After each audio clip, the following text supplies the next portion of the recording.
My name is Ewan Watt. I'm with the Charles Koch Institute. Thank you again for joining us. For those who have followed the debate around cronyism and corporate welfare, I don't really think our special guest needs an introduction. I'm going to give it anyway. His 2011 bestseller, Throw Them All Out, focused on how Washington's permanent political class enriches itself at the expense of the taxpayer. It was profiled in 60 Minutes and accredited with the passage of the Stock Act. His new book, and I like this title, Extortion, How Politicians Extract Your Money, Buy Votes, and Line Their Own Pockets, which was also extensively featured on 60 Minutes, notes how elected officials have developed a new set of brass-knuckle legislative tactics designed to extort wealthy industries and donors into forking over big donations, cash that lawmakers often funnel into the pockets of their friends and their family. The book is already a bestseller, debuting at number 8 on the New York Times bestsellers list. In addition to his best-selling books, our guest's articles have appeared in Foreign Affairs, the New York Times, the Wall Street Journal, National Review, Los Angeles Times, and elsewhere.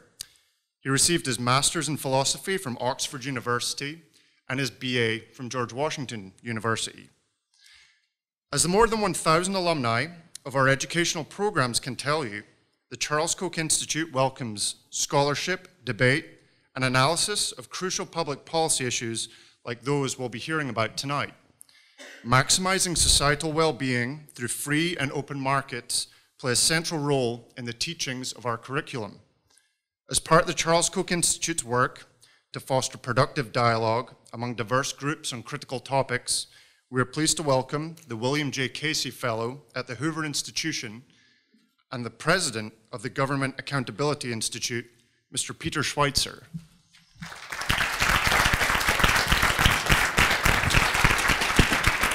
Thank you.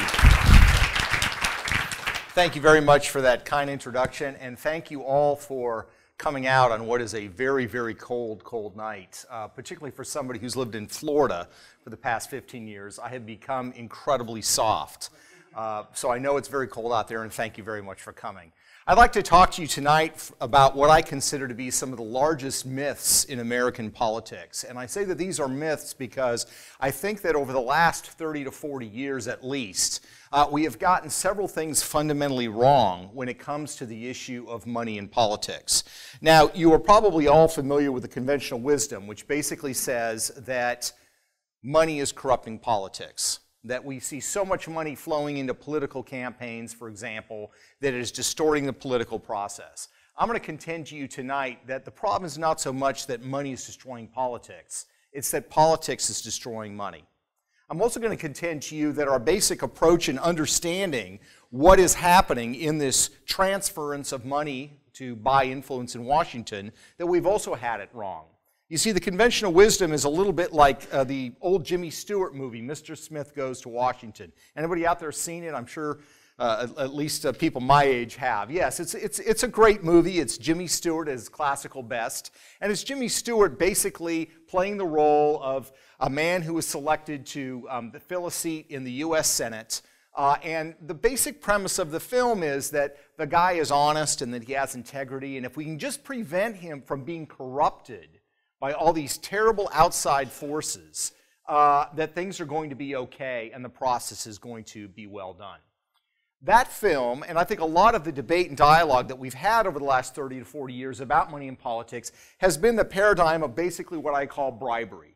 And that is that the money flowing into Washington essentially is like a bribe. It's a transaction whereby special interests provide funds to political candidates to use that money for election or re-election, and it essentially serves as a bribe because the legislator gives them something in return. Certainly that kind of transaction does take place. The problem, in my contention, is that that's not the only transaction that takes place. And one that's equally common, I would argue perhaps even more common, is the paradigm of what I call extortion. And the way I would ask you to think about this tonight is to think about what happens in Washington, D.C. as essentially an influence industry. The government, of course, has enormous power to pick winners and losers among corporations, among individuals, and there's an influence industry that takes place. In the influence industry, you have buyers and sellers. You have people that want to buy influence, and you have people that want to sell influence. The buyers, of course, tend to be American citizens, corporations, labor unions. The sellers of influence, of course, tend to be politicians. Over the last 30 to 40 years, all the regulatory efforts to deal with this influence marketplace, as it were, has been focused on restricting the actions and the individual freedom of the buyers of influence. I'm going to contend to you tonight that a better approach is for us to start regulating the sellers of influence, and that is the politicians themselves. Well, first of all, let me just talk to you a little bit about some of the sort of techniques and methods of how this works. I mean, after all, if I'm saying that extortion is taking place, what do I actually mean by extortion? Well, anybody here who's seen The Godfather or films about organized crime sort of knows at least some of these techniques in the way that Hollywood interprets them. One, of course, is the sort of classic shakedown. The guy that walks in looking very tough at the corner butcher shop and gives the owner an offer he can't refuse. Tells him that this is a tough neighborhood, bad things can happen, and that he is willing to provide his services for security to make sure that no harm comes to the shop owner. That's the classic protection racket. Another example that perhaps doesn't involve organized crime but is a problem that existed in urban America for a long time is something called the squeegee men. Anybody here remember the squeegee men? The squeegee men took place in New York, Chicago, even in some Canadian cities like Toronto, and it basically worked like this. You pulled up to an intersection in maybe a semi-rough part of New York City. You stop at the stoplight in your car. A guy shows up. He's got a cloth or a squeegee in one hand and a brick in the other. And he says, I would like to clean your windshield for $5. People pretty quickly learned that if they refused that offer, the guy was going to slam the brick into his windshield and run away. That's another form of extortion. I'm going to contend to you that a lot of what happens in Washington, D.C. is a little bit like those squeegee men in New York. They maybe don't have a brick in their hand, a literal brick in their hand. They are probably better dressed than the squeegee men that were terrorizing in New York for so long, but the transaction is very, very similar. And let me give you a couple of examples. One of those is something that is oftentimes called a milker bill. Now, what is a milker bill and how is it different from other pieces of legislation? Well, a milker bill, first of all, has absolutely nothing to do with the dairy industry. A milker bill is designed to do one thing, not pass to become law, not change public policy. It's designed to milk companies or individuals for campaign donations and lobbying contracts. So, for example, in a hypothetical, I'm a member of Congress, I'm a chairman of a powerful committee, and I announce that I'm going to impose a special 25% windfall tax on, let's say, the oil industry. That bill is announced, what's going to happen? I'm going to be contacted by individuals from that industry who are going to come to me and ask me on policy grounds how this is justified. It's going to damage their industry. It's going to hurt America's energy, ability to produce energy inexpensively. They're going to argue on policy grounds. But honestly, I don't really care because the purpose of this bill is not to increase revenue for the Treasury. It's designed to increase revenue for me. Okay, what's going to happen is I'm going to start having conversations with those individuals in the oil industry, and I'm going to start telling them that I don't understand their issues well enough, but I'm spending a lot of time raising money right now, and so, they could be helpful and raise some money for me. I might have more time to talk to them about these issues that matter. I might also recommend that the lobbyists that they have working for them are not really people that I know too well, that I trust too well, we don't communicate well. So I might recommend individuals who could serve as lobbyists that might be helpful. That might even be somebody who's a relative of mine, a brother or sister or a sibling or somebody like that.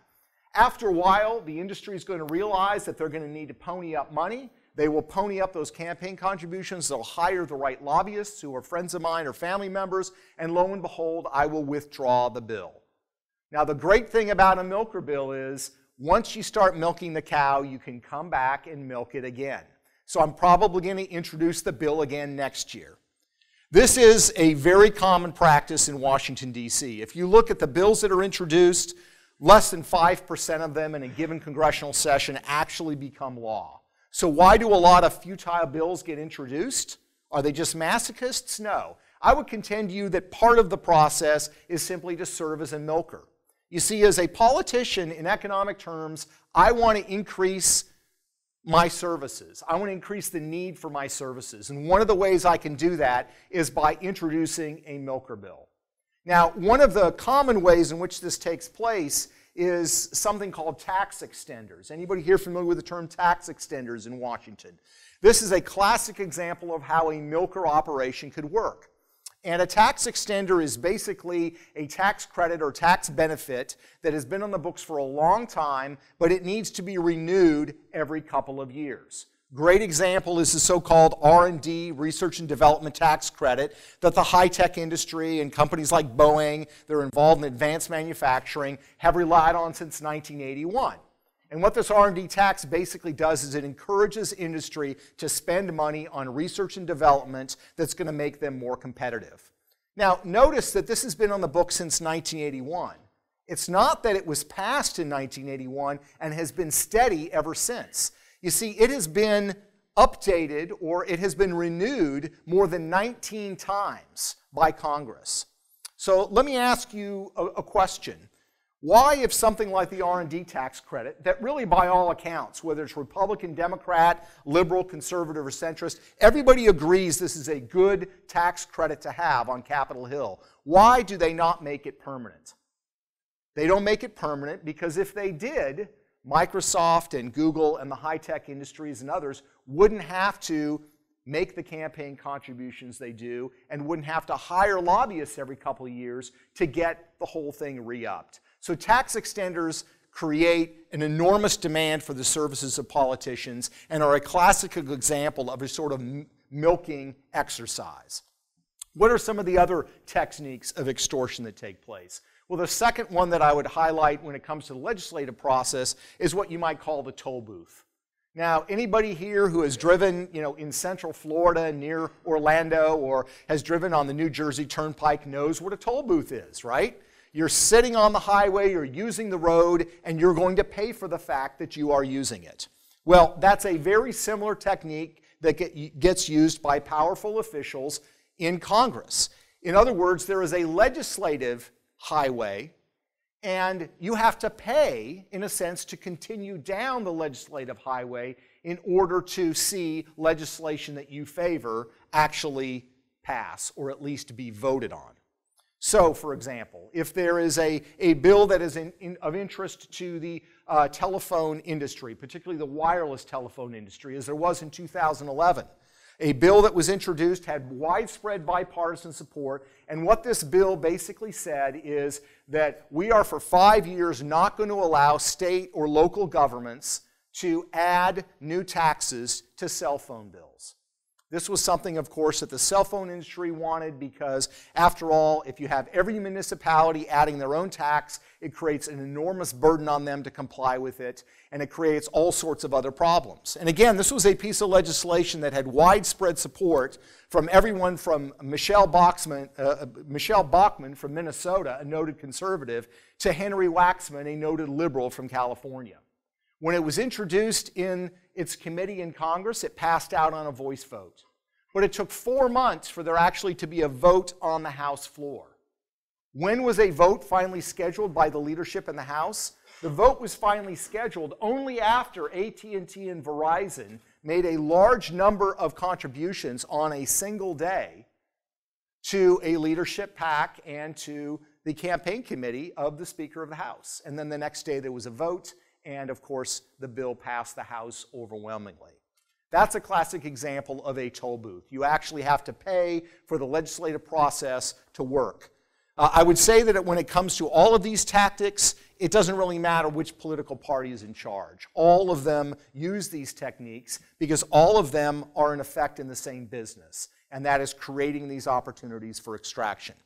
Now, what are some of the other techniques that are used and that are employed that I think are so lucrative and so destructive to the process and I think really undermine the integrity of our political system? I would look at the problem of regulatory extortion as another example.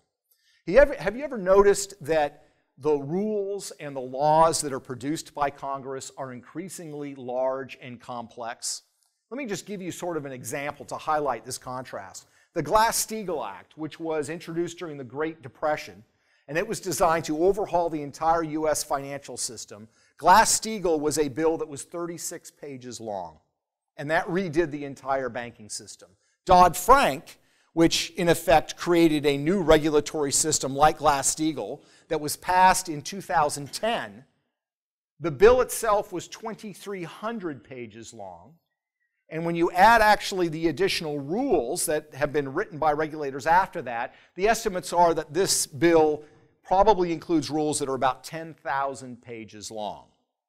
Now, they've asked Warren Buffett about this. They've asked Paul Volcker, the former Fed chairman, about this. They've asked very smart lawyers on Wall Street about how Dodd-Frank works and what it means. And really, to a person, they will tell you, we have no clue. We do not understand what this bill means. We don't understand completely how it works. We don't understand completely what it does. And that's particularly ironic because a center point of Dodd-Frank is something called the Volcker Rule that Paul Volcker wrote in a 5-page letter to the President and the Treasury Secretary. Well, the Volcker Rule is hundreds of pages long, and Paul Volcker himself says he no longer understands it. Now, you could look at Dodd-Frank and say this is just an example of liberals and statists that have gone out of control. They just don't understand how the marketplace works, and so they've written all of these rules, and they want to burden business, and they want to hurt the American political system, or they're incredibly naive, or they're not very smart. Those could all be possible explanations as to how we've gotten to a state where a bill like this was written. But I'm going to contend to you that none of that is true. I'm going to ask you to look at it not through the realm of policy, which I think is often our mistake, but look at it through the realm of economics. You see, something very interesting happened after Dodd-Frank was passed. Now, as the name implies, the bill was largely written and driven by the staff of Senator Dodd, who has since retired, and the staff of Congressman Frank from Massachusetts, Barney Frank, who is also retired. After that legislation passed, the authors, the individuals who wrote these largely indiscernible sections of this bill that nobody can quite comprehend, quit their jobs on Capitol Hill. And what did they do? They all got jobs at consultancies advising Wall Street firms how to comply with the bill that they had written. Think about that for a second. Complexity is terrible for the rest of us, but it's great for those who actually write the bills. Think about it this way. If you knew an ancient language like Sanskrit, for example, and you could actually write a bill that would send people to jail if they failed to comply in Sanskrit and got it passed, you could become a very rich consultant very quickly. And that's essentially what has happened in this case, and happens, I would argue, regularly. And it's one of the reasons that laws and regulations have become so complex, it's difficult for individuals to even fully understand whether they're complying or not. Alan Dershowitz of Harvard Law School has estimated that the average American professional, doctor, lawyer, accountant, probably commits 3 felonies a day without even knowing it. In other words, there are more than 4,600 laws on the book. Many of them are vaguely written, they're complex, they're difficult to understand. So chances are that lots of people are probably committing potential violations that they don't even know about. And that is a very, very lucrative business. And there are lots of people in this town and a lot of people elsewhere who make a lot of money being paid by wealthy individuals to tell them how they can comply with rules and laws that they don't even understand. So regulatory extortion, I think, is another enormous problem. So the first myth I'm going to ask you to consider is that the problems that we have often in Washington, D.C. when it comes to money in politics and influence in politics is not an issue of bribery, it's an issue of extortion. Now let me go to the second myth. And the second myth is that money in politics is less and less, money in politics is only about getting reelected to political office. And I'm going to tell you that increasingly that is not true. Now, do political candidates need money to win election and re-election? Absolutely. But increasingly, members of what I call the political class have come up with techniques and methods that allow them to transfer or to use funds that they raise for political election and actually use it as a lifestyle subsidy.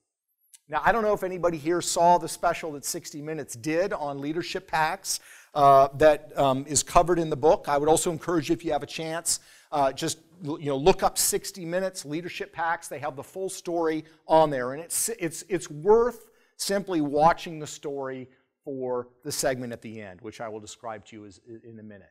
But here's a fundamental thing to keep in mind. Increasingly, the money that is contributed to politics in Washington, D.C. does not go to the Peter Schweizer for Congress committee. It goes to a leadership PAC that I run as a member of Congress. So why does that matter? Why is that important? Well, the first thing is a leadership PAC can accept contributions. The limits are twice as high. So instead of getting $2,500 from you, I can get $5,000 from you.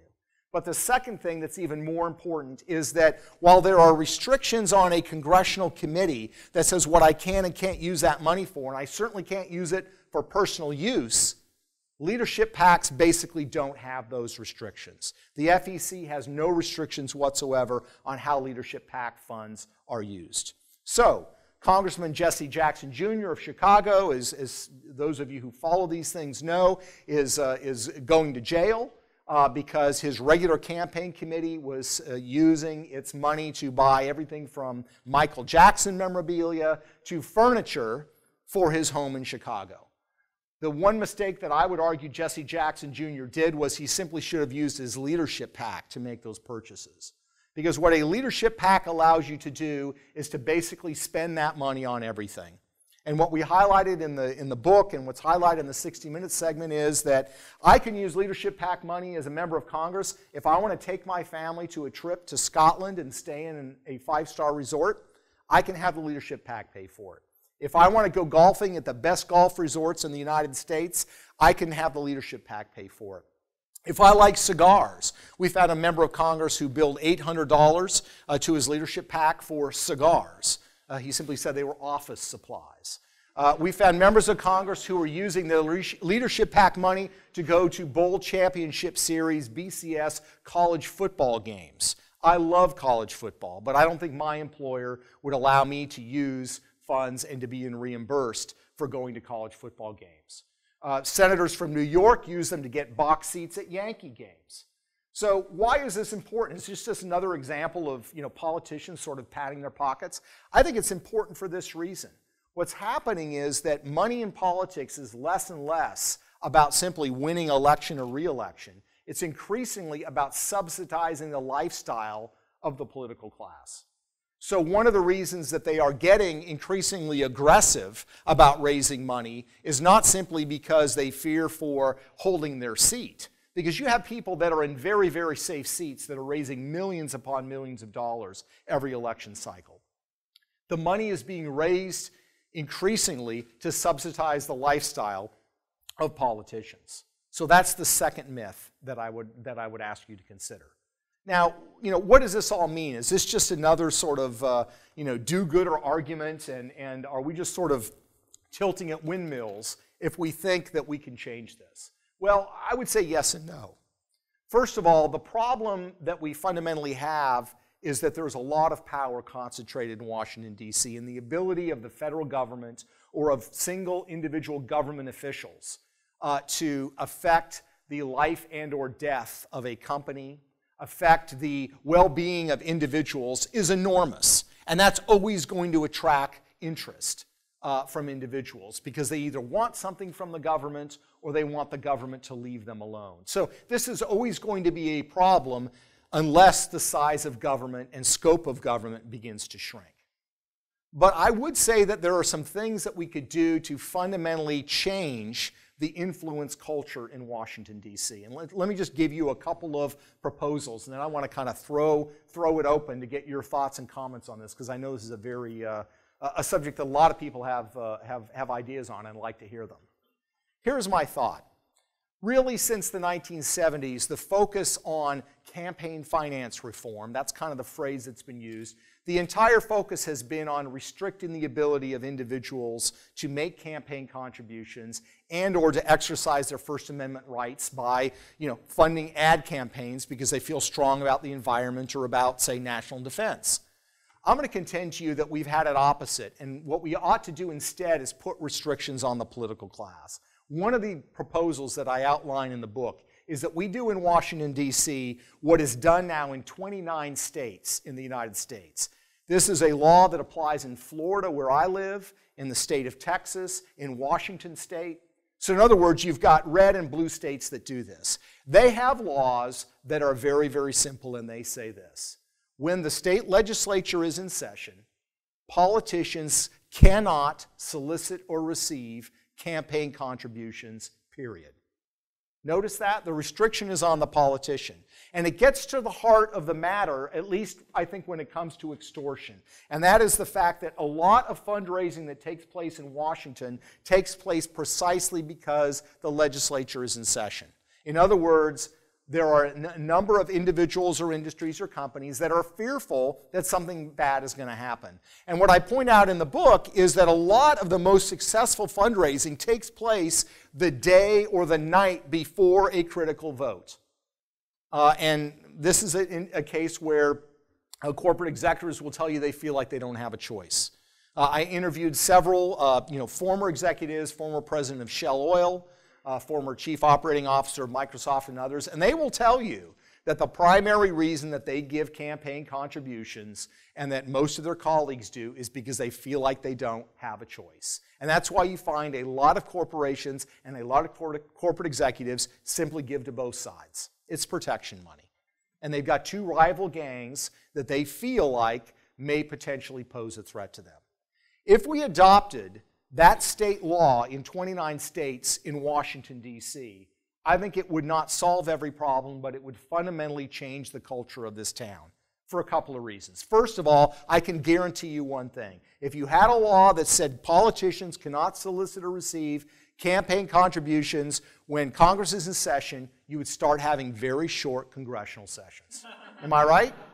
Am I right? That's the first thing that would happen. The second thing that would happen is that it would get a lot of companies and corporate PACs feeling less and less like they are under the gun, that they are under a threat, and that they need to make a campaign contribution to somebody in a form of protection money to make things go away. I think the second thing that it would do is it would force Congress to spend more of their time actually focusing on passing legislation that's going to matter. You see, in the kind of restrictions I'm talking about, milker bills wouldn't work. You could introduce a bill, but if Congress is not in session, I'm not going to be particularly concerned that a committee is actually even going to vote on it, because they're not. If Congress is in session, I can't be shaken down for a campaign contribution. So it would deal with this issue of extortion. That's the first sort of reform that I would propose. The second one, to deal with regulatory extortion, is something that actually several people have already proposed on Capitol Hill, Senator Rand Paul and others. And that is, why not simply have a rule that, again, applies in lots of states, like the state of Florida, that says any bill can only deal with a single subject. In other words, you cannot create a complex piece of legislation that covers 16 different subjects that I can pack in with something that is complex, convoluted, and difficult to understand if it can only deal with a single subject. And along with that, have a requirement that politicians actually read the bills that they are voting on. Those to me seem like very, very common sense procedures. Now, are these bills going to change things fundamentally in Washington, D.C.? I think they will have a dramatic effect. But let's not kid ourselves. Politicians are very smart, they're very shrewd, and they're going to figure out ways around it. And let me just give you sort of one example of how that works. Back in 2007, when Nancy Pelosi became Speaker of the House, she introduced a reform because she wanted Congress to be more effective with getting the work of the people's business done, in the language that she used. See, at that time, Congress was working 4 days a week. And Nancy Pelosi says, we're going to Work 5 days a week. Congress is going to be in session for 5 days a week because we're going to get so much more work done. You know what the end effect of that was? The number of fundraisers that congressmen were holding actually went up 20%. That was the end effect. So you see how that happened? Whether you could argue whether her intention was cynical, whether it was real, if you give her the benefit of the doubt and she's trying to make them spend more time on legislation, they found a way to use it to their advantage. So we cannot be naive and say that we're going to fix this problem right away. But in the interim, before we are able to restrict the size and scope of government, what we have to do is to start to change the culture. And we change that culture by taking away basically the rock that politicians are holding in one of their hands, just like the squeegee men, and threatening corporations and individuals that they are going to smash it through your windshield unless you pay them $5 to go away. And with that, I'd love to get your thoughts and comments, and thank you for being such a great audience.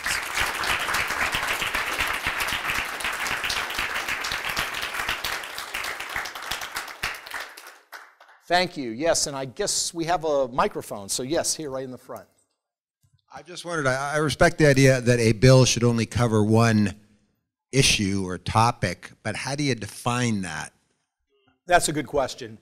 You know, I know we've got some very bright minds in here. We have some people that work on the Hill here, and I would love to get some insight. I know this is something that has been proposed, and they are always going to try to find ways around it. But I do think that we at least need to lay parameters that prevent these sorts of, monstrosities from being passed. And honestly, if you have a single subject requirement, you could still say, for example, Dodd-Frank would have passed because it was on essentially a single subject. So I would like it narrowly defined only because I think it's important for the governed, that is us, to actually be able to understand the laws that we are expected to follow through on and listen to. I think most people are law-abiding.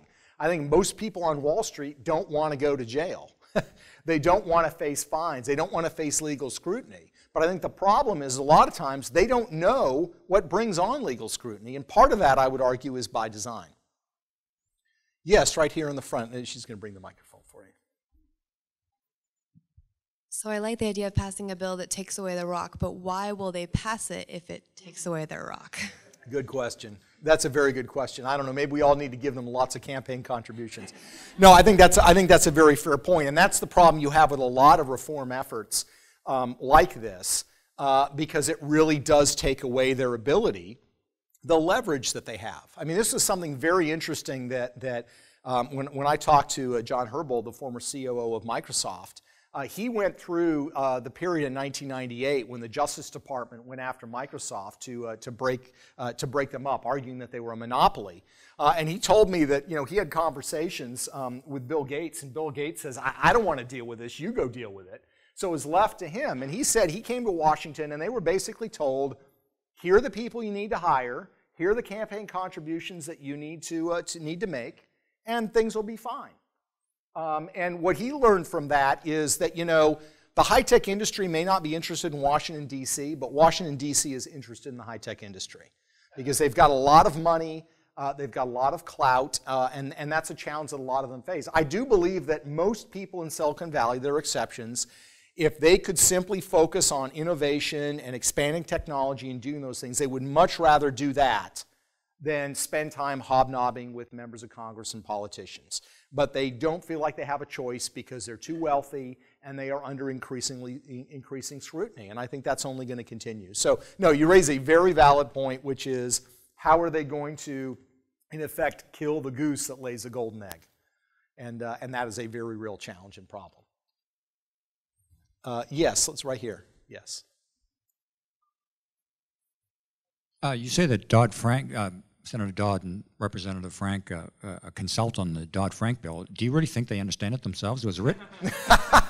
Yeah, no, it's actually not. It's their congressional staffers. That's what I thought. Yeah, it's the congressional staffers. But no, I don't think that that Senator Dodd or Congressman Frank got consulting gigs. But actually, the congressional staffers that wrote it did very, very well. And you find this a lot. And it's a problem. If we believe in basic free market economics, that incentives matter, and I think we all do see that incentives matter, the incentives for those that are writing bills on Capitol Hill or are writing regulations in the bowels of the EPA, their entire incentive structure is to make things as convoluted and as complex as possible.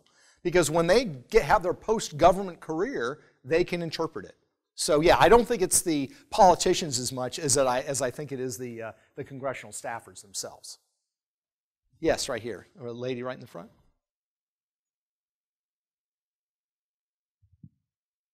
Thank you. Whistleblowers, especially on national security matters, don't fare very well, and we've all learned our lesson, I think, seeing how they're being treated. What's your source of courage to expose the tricks that politicians use and try to put a wrench into that tool set? Do you face any threat, and do you have any advice for us if we, maybe are worried about what might happen to us if we expose just how things work in Washington? Well, thank you. That's a very good question. I mean, we have the privilege, the organization that I head up, Government Accountability Institute, which has been around for a year and a half. We have 14 employees, and we chose immediately from the beginning that we were not going to be located in Washington, D.C. And the reason was we didn't want the social pressure, we didn't want a lot of the challenges that come with doing the kind of investigative work that we do. So we work a lot with 60 Minutes and other investigative news outlets, and we pretty much go after anybody who we feel is engaging this behavior. So we've been denounced by the White House, we've been denounced by John Boehner. We haven't faced any direct physical threats. I will tell you that we have great employees. We have forensic accountants, we have attorneys, we have ex-computer hackers that we call systems engineers. They don't break the law, but they're very good at finding information on the internet. And I will also tell you that we are probably, other than the NRA, one of the best armed nonprofits in America. But no, in all seriousness, that's true. But in all seriousness, we have not faced any particular threats. But I will say that I think the pressure can be enormous, particularly if you are in D.C. You can be shunned.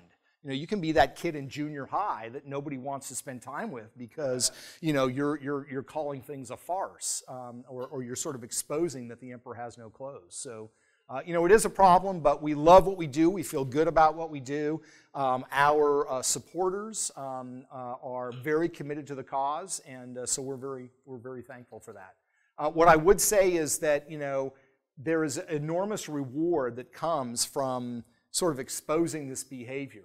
It may not be great for your career in Washington if you want to go serve in a government post, but it has rewards well beyond that, and we are certainly enjoying those. So thank you. Yes, other questions? Yes, sir, right here in the middle. He's going to bring it. Oh, okay, and then in the front. Yeah, right there, that's great. Then him in the front. Do you see any extortion bills on the horizon, specifically with regard to the technology sector and the internet? That's a great question. One of the things that you find is that anytime when one issue sort of passes, another sort of quickly emerges. So I have a chapter in the book of what I call a perfectly executed double milker bill. Now, a single milker bill is good, but a double milker bill is even better. And a double milker bill is when you can take a piece of legislation that is highly provocative, that one rich industry wants and another rich industry doesn't want. You set off an arms race. That's fantastic. And that actually happened in 2011, something called the Stop Online Piracy Act, SOPA. Anybody here familiar with SOPA? So SOPA basically said that this is something that Hollywood executives wanted. I'm not talking about now, the stars. I'm talking about the executives in the industry wanted this bill. And what this bill basically would say is that because Hollywood, of course, and the music industry was losing $60 billion a year from pirated online content. Illegally downloaded movies and music, etc. So they wanted a bill that said companies like Google and Microsoft and other online search industries had a responsibility and could potentially be liable if they were linking to websites that were known to be offering illegally pirated or just pirated content. In other words, that if Sony Corporation contacted Microsoft and said, these websites are using illegally downloaded material and giving it away to people, that Microsoft would have an obligation, a legal obligation, to make sure that their search engines don't link to those websites. And if they didn't do that, they could potentially be held liable. So you can imagine immediately Hollywood loves this idea, and the high-tech industry sees this as the apocalypse. And that's really where this went down. And we sort of relay the numbers, but you have to give credit to President Obama and Joe Biden because they masterfully executed this double milker bill, as did members of Congress from both political parties. So think about this. How would you play this if this bill was introduced? Hollywood executives want this desperately, and the high-tech industry is scared to death about this bill. What are you going to do? You're going to sit on the fence, right? You're not going to commit too early, because if you come out too early and say, I think this is a good bill, I'm going to sign it, then, the high-tech industry is not going to give you any money. On the other hand, if you say you're going to reject it, Hollywood's not going to give you any money. So what President Obama did when the bill was introduced was to say, I'm going to think about it. And he took 11 months to think about it.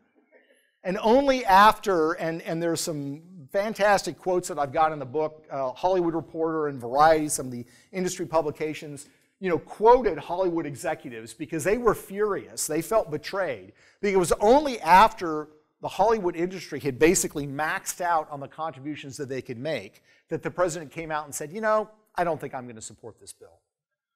And it was highly lucrative. It also set off a huge feeding frenzy for lobbyists. I mean, you had brothers of sitting senators, you had cousins, you had children of sitting senators who were suddenly being hired by Microsoft and Google and by the entertainment industry to lobby on issues that they had no clue as to what these issues were about. But they were related to somebody who mattered greatly to one of those two industries. So that's an example of a double milker bill. So to sort of directly answer your question, I got diverted. So what happens is SOPA, of course, is gone. So now what's sort of the next hook? Well, then we, of course, had the tragedy of the shooting in Connecticut.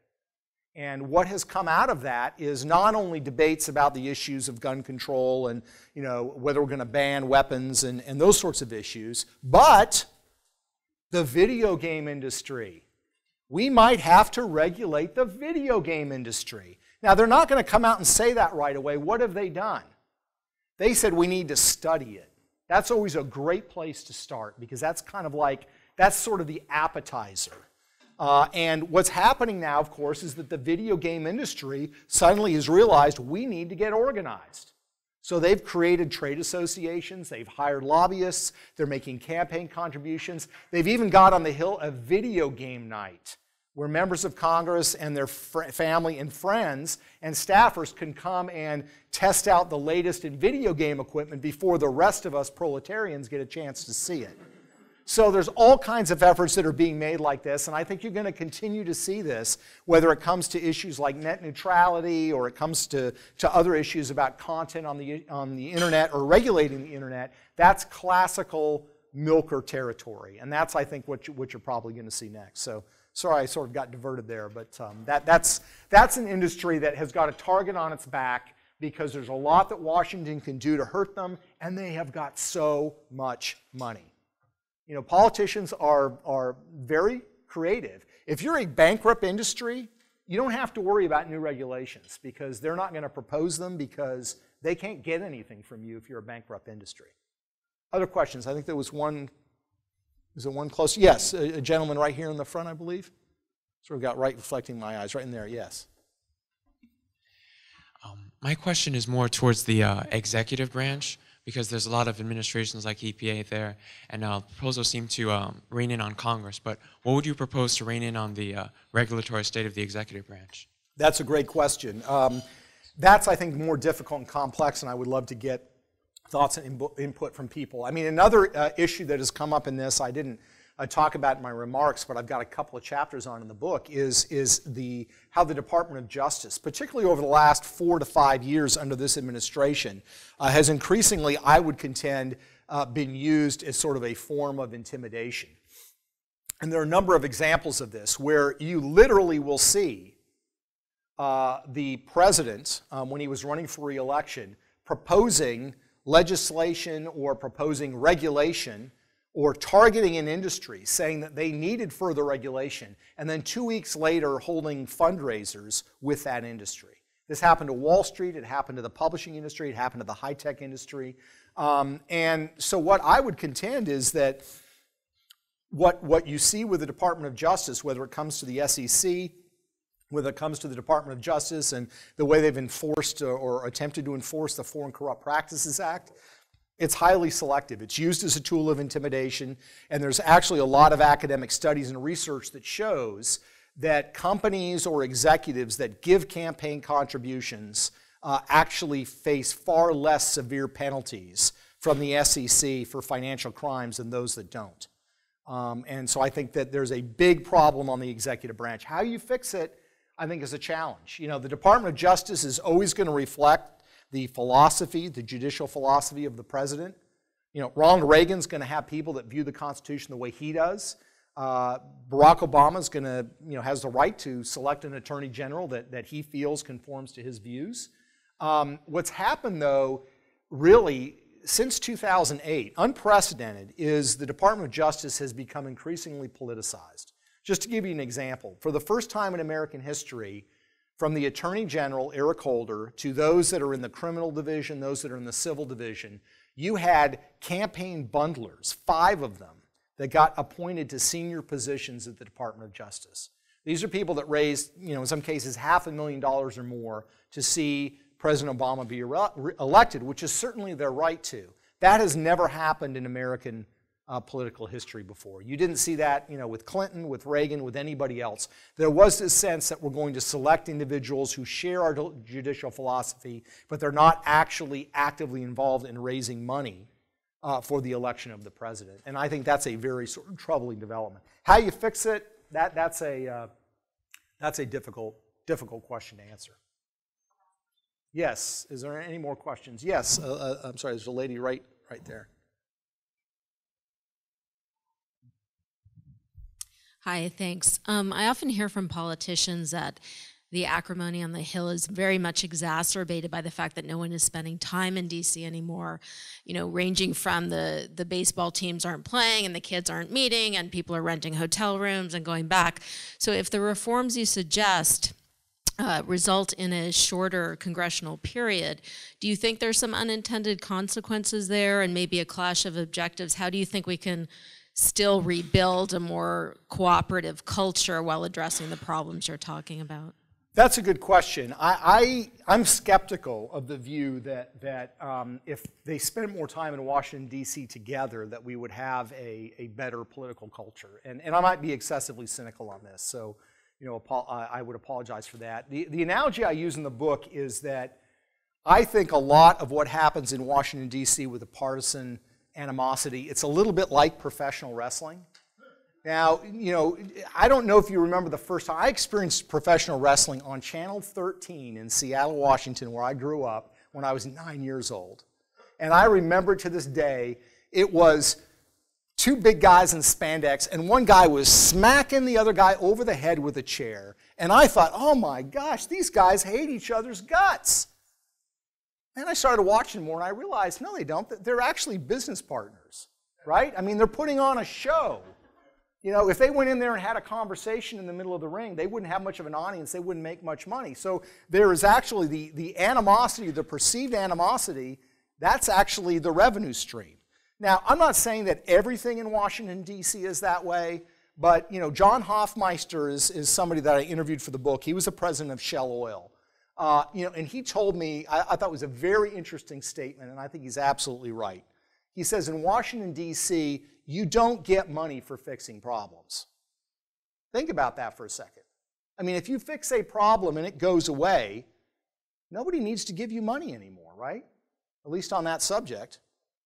And I think there's a lot of truth to that. So I'm skeptical that the problem is sort of a human relations problem, that if they spent more time together, they would like each other better and maybe they would have a more cooperative culture. I think it's what the incentive structure is. And the incentive structure is increasingly towards conflict and animosity because it creates a revenue stream and it creates an opportunity.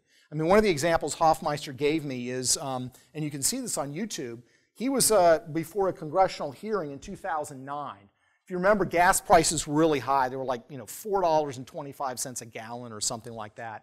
And so, what does Congress do? Well, we're going to get the president of Shell Oil and these other guys up front, and we're going to tell them what we think about it. And you could actually see the exchange. Republicans, Democrats, sort of going after him, saying, Shell is responsible for this, and, set aside the debate of who is responsible for higher gas prices. What's interesting is sort of what happened in those hearings.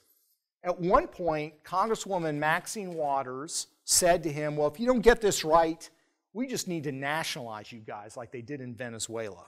And she and Hofmeister have this exchange. And he didn't hear nationalization from Republicans, but Republicans were going after him as well. What he said is interesting is what happened after that congressional hearing. After the hearing, members of both political parties came up to him and said, we might understand your issues better if you held a fundraiser for us. So think about that for a second. The emphasis was not on solving the problem. I don't think they were interested in solving the problem. They were interested in a show and creating an opportunity that would generate revenue. So that may be excessively cynical, but I think the problem is not so much the political culture and that they just don't know each other well enough. I think it's that all the incentives are towards greater conflict and professional wrestling rather than sitting down and actually solving problems. And with that, I'll say thank you very much for coming. I appreciate it very much. Thank you.